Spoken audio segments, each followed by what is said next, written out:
જય જય હનુમાન દાદા. સવાર સવાર આપને જય જય સિયારામ. જય જય સિયારામ.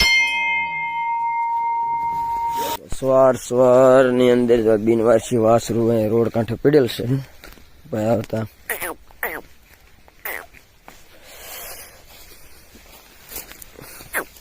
ઓ થઈ જઈશું બધું. જો આ રોડ નો કિનારો. હર હર મહાદેવ થાય એટલી સેવા કરવી.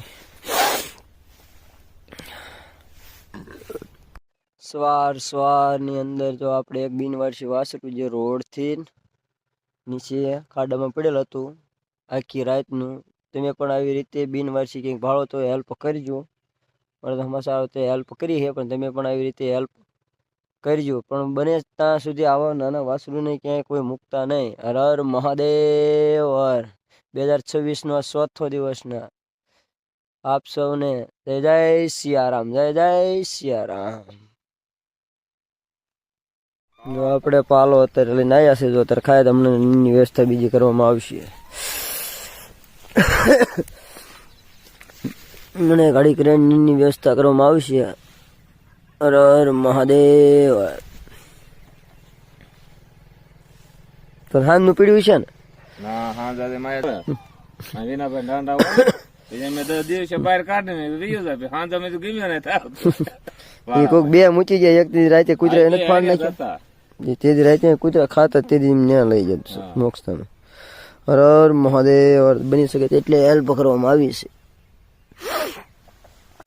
ખાવો છે પણ સવારમાં ઠંડી એટલી લાગે છે. જો તો બિનવારસી મૂકે એને કેમ થતું હોય છે. આપણે તો ઠંડીમાં રહી નથી શકતા, પણ બિનવારસી અબોલ જે જીવ છે એ કેમ રહે, સહન ઠંડી કરતા હોય છે. પણ આવા વાસડોને પ્રથમ પેલા મૂકવા વાળા જ ને જ વિચાર કરવો પડે કે નાના વાસરુને મુકાય કે ન મુકાય. આપણે તો હોય ટાઈમ હોઈ જાય, પણ એનું શું. હર હર મહાદેવ.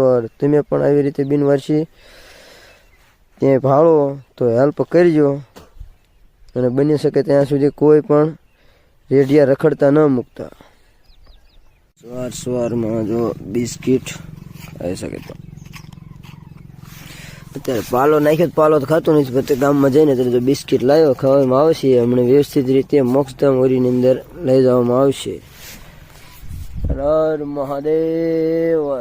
સવારમાં થઈ શકે તેટલી હેલ્પ